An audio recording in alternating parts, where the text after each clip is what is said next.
Ayan po, hello po sa inyong lahat at welcome sa aking channel. Ito at huling nagbabalik ang inyong lingkod, Pat's Press TV. Kaya ito sa bidyong ito ay may papaliwanag po ni Attorney Sal Panelo. Ano na nga ba ang lagay ng ating eskwelahan at ano na ba ang magiging kahihinatnan ng ating mga mag-aaral? Sigurado, problemado na naman ang ating mga magulang dahil may mga budget na naman para sa eskwelahan ng kanilang mga anak. Pero ito po ang realidad at ito po ang katotohanan na talagang na ang budget ng education, ano ba ang naging lagay habang bakasyon yung mga bata, di ba? May mga balita pa naman na yung mga eskwelahan nagkukulang sa silya, nagkukulang na naman ng silid, at syempre, yung mga budget ng bawat eskwelahan, nagkukulang na rin. Ano nga ba ang dahilan? Yan po, ang dahilan ay may papaliwanag sa inyo ni Attorney Sal Panelo. Kaya heto po ang video at i-play po natin at panoorin po natin. Pasandata ninyo sa pag-inog ng inyong mga buhay. Pero ang mensahe natin, sa mga mag-aral, ang mensahe natin, mag-aaral kayo mabuti sapagkat ang edukasyon ang pinakasandata ninyo sa pag-inog ng inyong mga buhay. Pero ang mensahe natin dapat sa gobyerno, kayong mga nasa pamahalaan, yung problema dyan sa eskwelahan, napakasimple lang yan. Marami ang school buildings na sira. Hindi nyo inaayos. Maraming kulang na school buildings, hindi kayo nagpapagawa. Paano pa naman mapapagawa at paano maipapaayos kung yung budget ng GAA ay hindi na budgetan at hindi na sapat na ibinibigay? Kasi po, hindi nila prioridad ang edukasyon. Ang prioridad nila ay mga infrastructure at mga unang-una yung budget. Saan pa ho ba napunta? Itong nakarang eleksyon, saan ho ba napunta?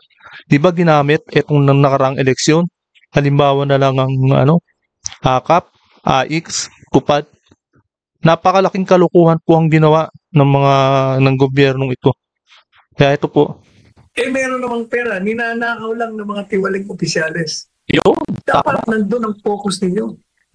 Lahat ng hindi yung focus. Talagang yung focus nila hindi napunta sa edukasyon.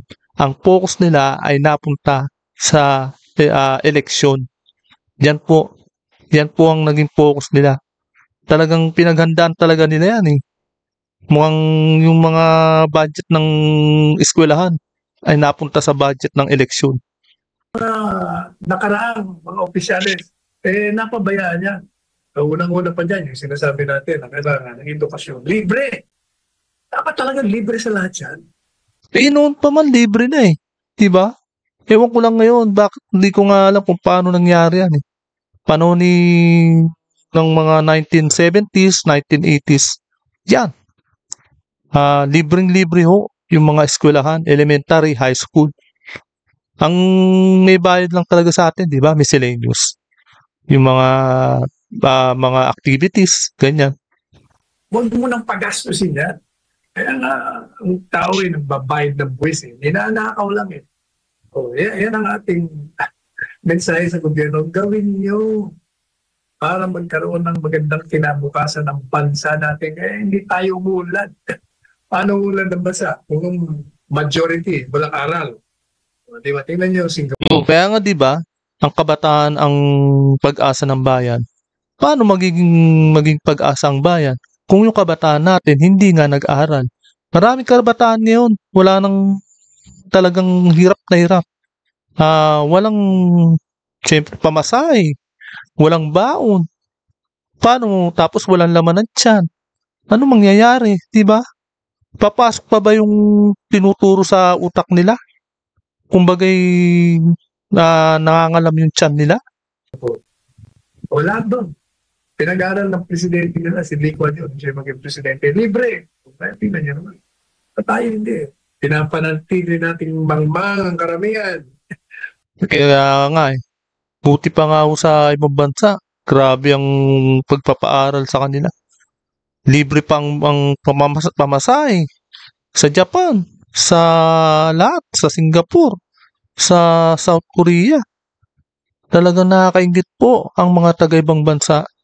Tayo po, napag-iiwanan na. Kaya yung mga edukasyon natin, napag-iiwanan na rin. Yung mga turo sa atin. Para yung mga kumakandidato, Isa pa ho, no? Sa pa ho sa talagang problema sa edukasyon, nauubos po yung mga guro natin. Nangingibang bansa. Dahil sa budget, walang may budget na mapaganda yung sahod ng bawat teacher. Yan po ang isa-isa sa mga nagiging problema sa ating edukasyon. maihalal. Pero siyempre, pag mangmang, madaling mabola, madaling matakot, nananatili ang ganong uri ng sistema politikal. Ang Mga politiko talaga, no? Talagang gusto nila lumulud sa kanila yung tao. Tapos magbo-vote buying sila sa mga tao. Mangmang naman yung mga tao. Ito naman at kukunin. Tapos ang pagkakamali, iboboto yung namimigay. Yung sumasayaw, iboboto nila. Di ano nangyari? Mas malaki pa ang kapalit na kinukuha ng mga politikong namimigay ng vote buying. naihalal natin, mga payaso, mga hindi karapat-dapat, mga nanakaw, mga puro personal na interes ang inaatupan. So, yan ang problema sa bansa. Sa mga mag-aral, ang mensahe natin, mag-aaral kayo mabuti sapagkat ang ito.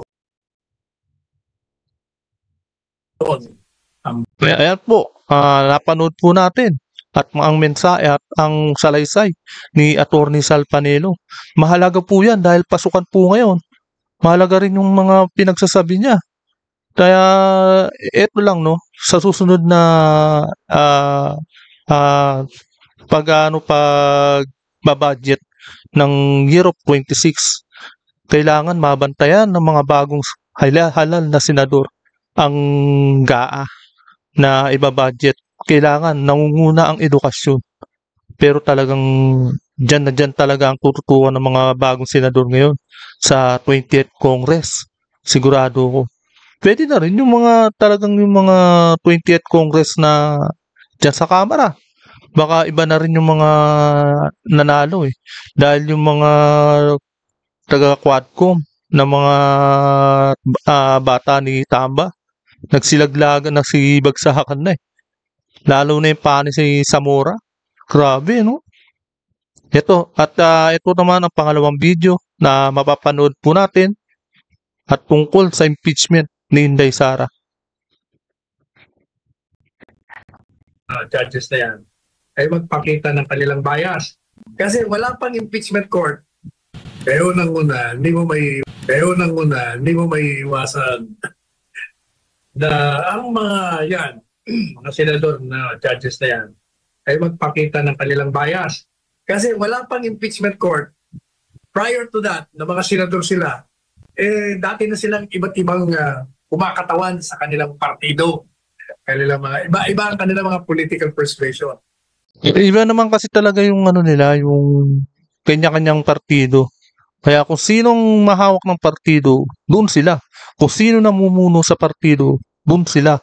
Kasi nung mga budget na mga aalala na yan sa partido rin sila sumasandal. Kaya yan po, kaya nagiging bias yung mga senador, mga judge na yan. Pero syempre sa atin, sa mga DDS, kung pabor sila kay Inday Sara, mas maganda kasi mas matino naman sila kung kaysa sa administrasyon ngayon. Di ba? Ano bang resibo? Ano bang magiging plataforma ng administrasyon? Naka 3 years na. Ano kayang may aambag niya sa, kumbaga di ba, malapit na ang SONA. O ano nung may papakita niya na accomplishment pagdating sa SONA? Tuloy pa ba ang SONA? O may SONA pa ba? Tutuloy pa ba ang SONA? Yan ang tanong dyan. Wala pang balita eh. At kaugnay sa mag-issue ng Duterte, siyempre magsasalita na yan. Yung mga ayos sa mga Duterte, kontra yan. Wala pang impeachment, kontra na yan. Hindi mo naman babago yung kanilang mga kaisipan dyan. Yung mga pabor naman, pabor na rin yan. So paano mo masasabi na hindi magiging bias ang mga ito? Eh dati na sila may mga posisyon. So you cannot escape the fact that these people, as senators prior to the convening of the impeachment court, have already their own positions on the matter of guilt or Sa mga bias naman, para sa atin ay syempre, magiging bias ka at kakampi mo ang Duterte. Eh di mas maganda, di ba? Talagang may napatunayan naman ang mga Duterte. Kesa naman dyan sa sinasabi nila nakasama si Hontiveros, 'di ba? Eh isa po 'yan sa mga opportunista eh. 'Di ba si Hontiveros galing sa rallyista yan, nagrarally lang dati yan. Hindi mo puro mga ang laman ng kokote, puro mga pambabatikos lang. Ayan po ang gusto ng mga kaliwa, sila ang maging mamuno dito. Ang goal nila ay maging mahirap ang bayan. Yan po ang talagang nasa isip ng mga kaliwa, ang maghirap ang mga kababayan. Para sila ang maging mamuno, opportunista, talagang pinag-ano yan eh, yung mga kaliwa na yan. Pinagsasabong lang nila eh, si Duterte at si Marcos eh. Kaya galit na galit si Jaime Marcos diyan eh, sa kapatid niya. Grabe naman. innocence of respondent BP Inday Sara. Kaya, kung susundin mo yung teorya na kailangan wala kang bias, wala kang prejudice, wala kang mga pahayag, eh lahat yan. Lahat sila i-inhibit mo. O di ba ng trial? Walang impeachment. Eh, wala na senador eh. Ininibit lahat eh. Eh, puro mga bias naman talaga, di ba? Kasi wala nang senator judges na magiging objective. Kasi hindi naman sila objective from the very beginning, bago pa na buo ang impeachment court. Ang katotohanan din naman yan, gaya ng mga nakaraang impeachment court, hindi naman talaga batay sa ebidensya eh. Batay sa ibang konsiderasyon. Kasi nga, political court ito eh. Hindi naman to judicial in the strictest sense of the word. Siyempre, political exercise eh. Ang hindi ebidensyang pinagbabasihan diyan. Number ng senador na boboto kung kontra man sa'yo o pabor man sa'yo. Diba? Exercise eh. Political exercise eh. Kaya nga sabi nila, walang kulong. Dahil gusto lang, ang impeachment talaga eh, gusto lang mapatalsik ang isang opisyal na ayaw na nila. Ganun talaga yun. Pero binoto po ng bayan, sayang po eh, no? Binoto ng taong bayan, tapos aalisin lang ng mga pulpolitiko na ganit sa kapangyarihan. Na bumabatay sa ebidensya. Yun ang sinasabi, batay sa ebidensya. Pero ang katotohanan, yan ay based on their political career. Pag yan ay makaka-apekto sa kanila sa susunod na halalan, maniwala ka, walang po-kontra sa mga Duterte. Kasi alam nila, nung nakarang midterm, nagbagsakan lahat ang kumontra. Hindi nila gagawin yun. So, yun ang katotohanan yan. Pero unang-una, hindi mo maiiwasan na ang mga yan, mga senador na judges na yan, ay magpakita ng kanilang bias. Kasi wala pang impeachment court. Prior to that, na mga senador... Yung mga ibang senador, tahimik lang eh. Sa totoo lang, tahimik lang. Tapos, nung lumagbas na yung resulta ng election, etong midterm, nandiyan na sila ngayon. Sila na nagsisilabasan na nagiging pro-Duterte, puno. Sila. Dati na silang iba't ibang kumakatawan sa kanilang partido. Kanilang mga, iba ang kanilang mga political persuasion. At kaugnay sa mag-issue ng Duterte, siyempre magsasalita na yan. Yung mga ayos sa mga Duterte, kontra yan. Wala pang impeachment, kontra na yan. Hindi mo naman babago yung kanilang mga kaisipan dyan. Yung mga pabor naman, pabor na rin yan. So paano mo masasabi na hindi magiging bias ang mga ito? Dati na sila may mga posisyon. So you cannot escape the fact that these people, as senators, prior to the convening of the impeachment court, have already their own positions on the matter of guilt or innocence of respondent BP Inday Sara. Kaya, kung susundin mo yung teorya na kailangan wala kang bias, wala kang prejudice, wala kang mga pahayag, lahat yan. Lahat sila i-inhibit mo. O di walang trial, walang impeachment. Kasi wala nang senator judges na magiging... Ito kasi yung bulok na kaisipan ng nagsabi niya na i-inhibit eh. Sino kaya yung pasimuno na magkaroon ng inhibit?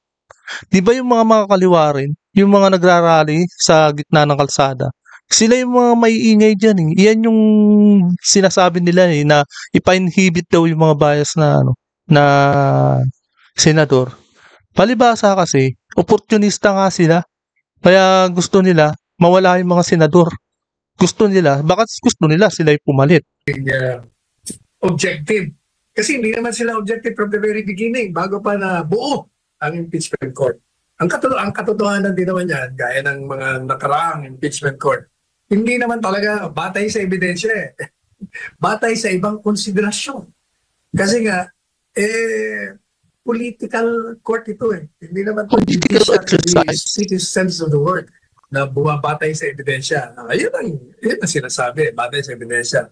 Pero ang katotohanan, yan ay based on their political career. Yun. Ginabase daw sa ebidensya.